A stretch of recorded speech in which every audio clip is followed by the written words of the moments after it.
باپ کی دعا کا ہم پر کیا اثر ہو سکتا ہے، اور بزرگوں کے کچھ واقعات سنیں گے جس سے ہمیں یہ پتا چلے کہ بزرگان دین کی جب دعائیں ملی ان کو تو ان دعاؤں نے ان کی زندگی میں کیا اثر ڈال دیا، اور انہوں نے اپنے ماں باپ کے ساتھ برتاؤ کیسا رکھا تاکہ ہم سب کو اس معاملے کی کچھ قدر ہو۔ حضرت ابو الحسن خرقانی رحمۃ اللہ تعالی علیہ، بہت بڑا نام ہے اولیاء کرام میں، ان کے ایک بھائی تھے آپ رحمۃ اللہ تعالی علیہ، اور آپ کے بھائی میں یہ طے تھا کہ ایک بھائی ساری رات اللہ پاک کی عبادت کرتا اور دوسرا ماں کی خدمت کرتا۔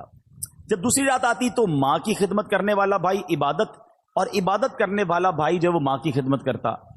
ایک دن آپ رحمۃ اللہ تعالی علیہ کے بھائی کی باری ماں کی خدمت کرنے کی تھی، تو آپ کے بھائی نے کہا اگر آج آپ ماں کی خدمت کر لیں اور میں عبادت کر لوں، تو آپ نے اجازت دے دی کہ ٹھیک ہے تم عبادت کر لو، میں ماں کی خدمت کر لیتا ہوں، اور خود ماں کی خدمت میں مشغول ہو گئے۔ آپ کے بھائی نے جو ہی عبادت کی تو غیبی آواز سنائی دی، ہم نے تمہارے بھائی کے ساتھ تمہیں بھی اس کے طفیل بخش دیا ہے۔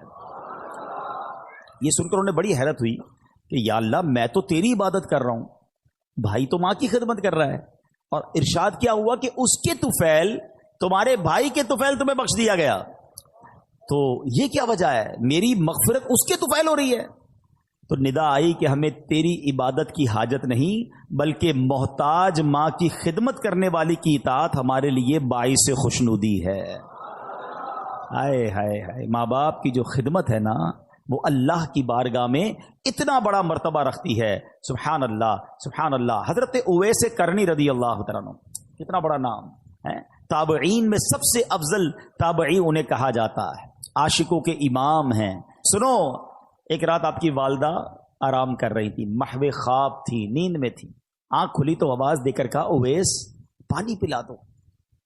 سیدنا اویس کرنی اٹھے اور گھر کے مٹکے میں پانی نہ تھا، مٹکا اٹھایا، اندھیری رات میں ٹھوکرے کھاتے کھاتے ٹکراتے ٹکراتے کنویں تک پہنچے۔ ماں بستر پر ہے، آپ مٹکا اٹھا کے کنویں کی تلاش میں ہیں۔ رات کو پانی بھرا، کٹورے میں پانی لے کر ماں کے قریب آئے تو اتنی دیر میں ماں پھر نیند میں جا چکی تھی۔ ہم جیسا بندہ ہوتا تو پہلے تو باہر جاتا نہ جاتا، آتا تو سائڈ پہ رکھ دیتا گلاس کہ ماں اٹھیں گی جب پی لیں گی، مگر یہ ویسے کرنی تھے، ماں کے سرہانے کھڑے ہو گئے اور رات گزار دی۔ صبح ہوئی، جب والدہ کی آنکھ کھلی تو دیکھا حضرت ویسے کرنی ماں کے سرہانے پانی کا پیالہ لے کر کھڑے ہوئے۔ کہا لختے جگر، یہ تم کیوں کھڑے ہو؟ ساری رات کھڑے رہے۔ کما اس لیے کھڑا رہا کہ رات کسی وقت آپ کی آنکھ کھل جاتی، آپ کو پانی آپ نے مانگا تھا، میں پانی آپ کو پیش کرتا۔ اللہ اکبر۔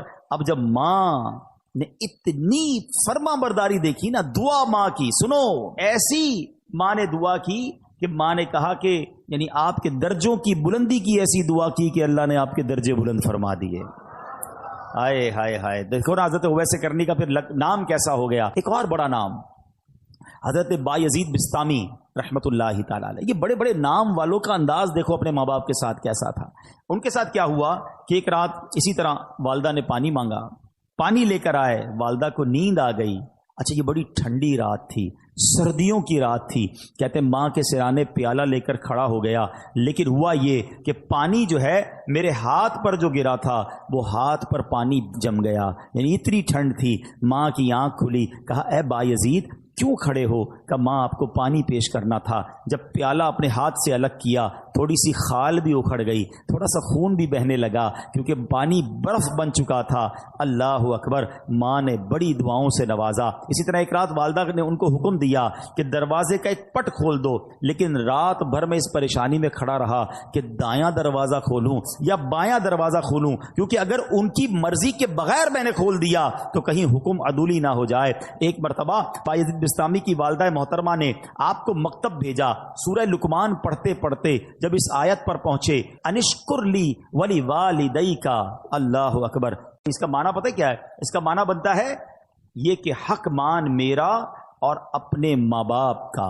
تو کہتے ہیں جب وہ آیت پڑھی تو استاد صاحب سے کہتے ہیں کہ میں ذرا والدہ سے ملنے جانا چاہتا ہوں. ڈیورنگ کلاس درجہ لگا ہوا ہے, آیت پڑھی, ترجمہ پڑھا کہ ماں کے پاس جانا ہے, درجہ چھوڑ کر ماں کے پاس آ گئے. اب ماں پوچھتی ہے کہ بیٹا کیوں آئے ہو؟ تو آپ کہتے ہیں کہ ماں میں نے آج قرآن پاک میں پڑھا ہے کہ ماں باپ کا حق پورا کرنا ہے, تو میری عرض یہ ہے کہ دو جگہوں پر میں خدمت نہیں کر سکتا, یا تو مجھے اللہ عز و جل سے ہمیشہ کے لیے مانگ لیجئے, اپنی خدمت میں رکھ لیں, یا اللہ کے حوالے کر دو تاکہ اس کی عبادت میں لگا رہوں. ماں نے فرمایا بیٹا میں تجھے اللہ عز و جل کی بارگاہ کے لیے آزاد کرتی ہوں, اپنا فرض بھی تجھے معاف کرتی ہوں, جا رب کی عبادت میں مصروف ہو جا.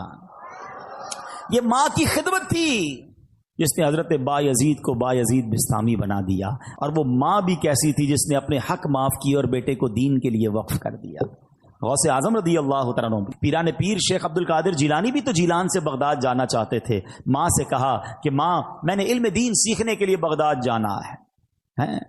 غوث پاک کی ماں نے آپ کو کیا کہا کہ بیٹا ٹھیک ہے اب جاؤ, اب ہماری محشر میں ملاقات ہوگی.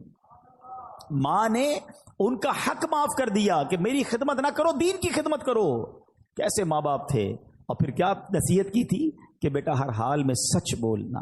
واقعہ یاد ہے نا کہ جب ڈاکوؤں نے آپ کو پکڑا اور آپ نے اپنا مال بتا دیا, اور کیوں بتایا کہ ماں سے وعدہ کیا ہے ہر حال میں سچ بولنا, مال جاتا ہے تو چلا جائے.